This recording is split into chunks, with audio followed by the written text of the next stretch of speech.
Hi guys! Nandito na naman ako sa motor ko. At syempre, always remember, may pagkain tayong dala sa akin natin. Muna itong helmet ko. Kunin ko muna itong helmet at ilagay ito. Ang aso ko naghihintay sa akin na dumating. Parang bata ba naghihintay ng pagkain niya. Ayan. Wait lang. Ayan. Nilalagyan ko yan ng parang para hindi siya mabasa pag lumakas yung ulan. Yan, ganyan. Tapos itong ilaw niya, solar kasi to. Tapos ibilad ko dito sa ito yung dito ko nilalagay parang makatipid sa tapos i-clip ko lang ganyan. Hirap lang nagbibideo sa akin. Wait a minute. At ayan na yan. Diyan ko nang ilagay.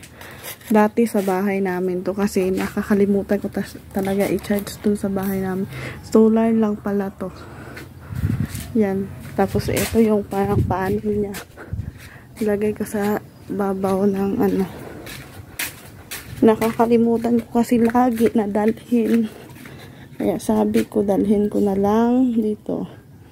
At ayan, pakainin na natin yung aso natin. Ilagay ko na lang na kayo. Yan sa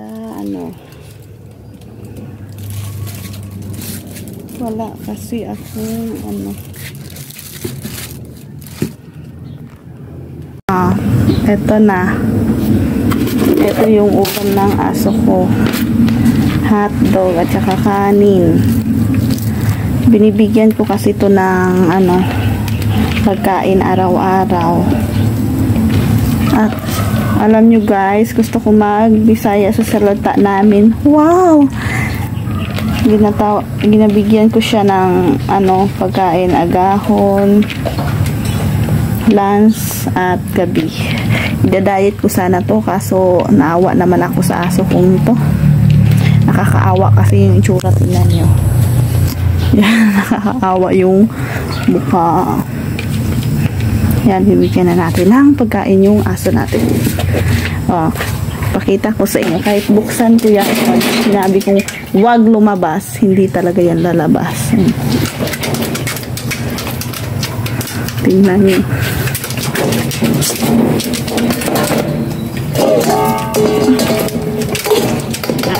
Ubus yan.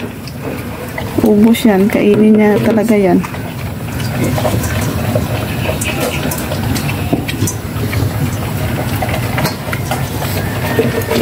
Ubus talaga yan.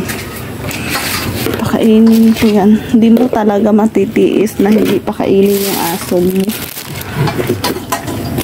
Hindi ko talaga matitiis kahit pupunta ko lagi dito kahit wala ng gasolina yung motor ko, go pa rin ako.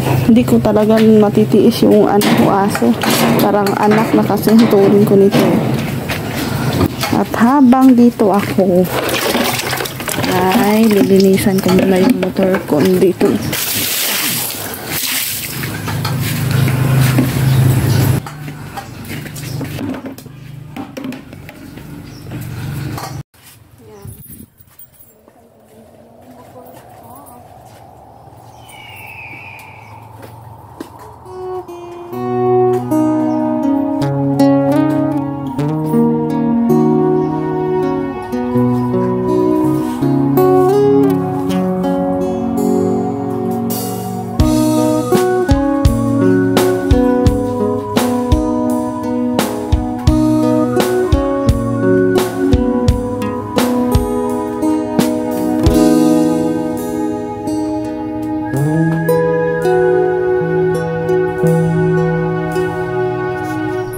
Tatandaan mo pa ba tayong dalawa ay unang makita panahon ng kamusmusan. Sa piling ng mga bulaklak at halaman, doon tayo nagsimulang mangarap at tumulong.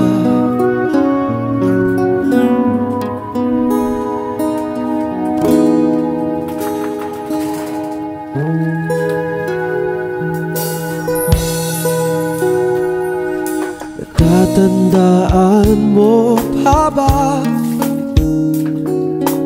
bukid kong puso sa punong mangga, at ang inalay kong gumamela,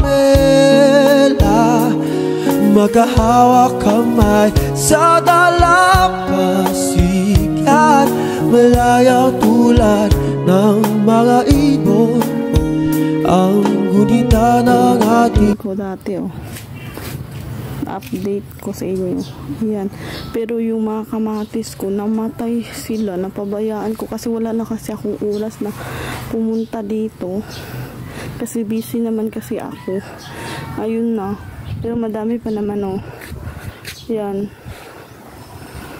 update ko sa inyo, madami ako. Ito yung mga tanong ko dati na parang yan, dahil kung sa amin tawagin. Yan, ang dami na Tapos ayan, linuluto yung kamuting kahoy, yung dahon niya. Ginagawa yan na parang abalong.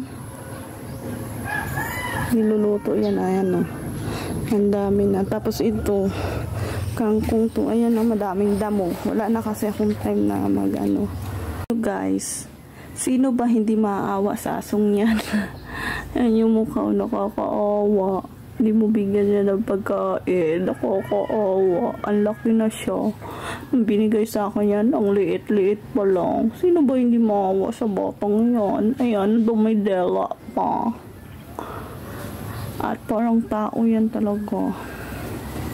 Pag sinabi mo talaga na amo ka, pag sinabi mo talaga kahit nakabukas yung pinto na yan ng niya, kulungan, sabihin mong huwag kang lumabas, hindi talaga yan lalabas. Yan. Tapos namimili yan ng tao. Kinakahol niya kung hindi niya type. Ayan. Sino hindi maawa sa batang yan? Cham-cham! Cham! Nung minsan nga, dinala namin yan sa baybay. Tapos siya dun. Naglangoy-langoy siya. Bilis niya. Kaso yung yung aso ng bayaw ko dinala din. Nagselo siya. Ayun, kasi hindi mo talaga to pwedeng parang anuhin mo siyang na tumakbo mag-isa. Hindi pwede yan. Dapat nakakadena talaga siya. Kayong dalawa. Tapos nagsiswimming naman yan. Yan sanay sa camera yan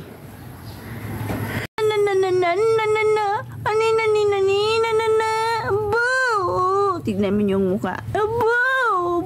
Baby ka dun. Tignan nyo yung mukha. Iiyak na yan. Inaway ang baby nga dun. Tignan mo. Parang nakakaawa yung mukha. Kaluoy man. Ang baby nga dun. Iba talaga kung aso mo, no? Papaiyakin.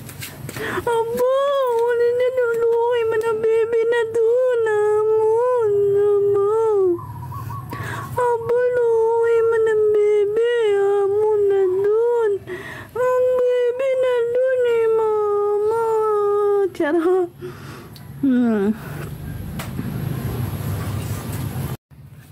Susuot na tayo ng helmet. Tapos jacket. Baka umitim na tayo. Aalis na tayo at mamaya na namang gabi ko ulit bibigyan ng pagkain si Cham Cham. Sukot mo.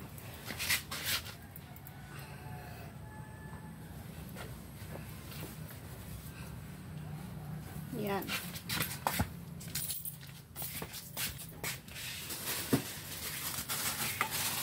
At aalis na tayo. dito tayo. Ay, syempre, sasama ko kayo. Kasi walang nagkakamera sa akin. Kaya mamaya na lang, uuwi na tayo at nakabigay na tayo ng pagkain sa aso natin. Bye-bye!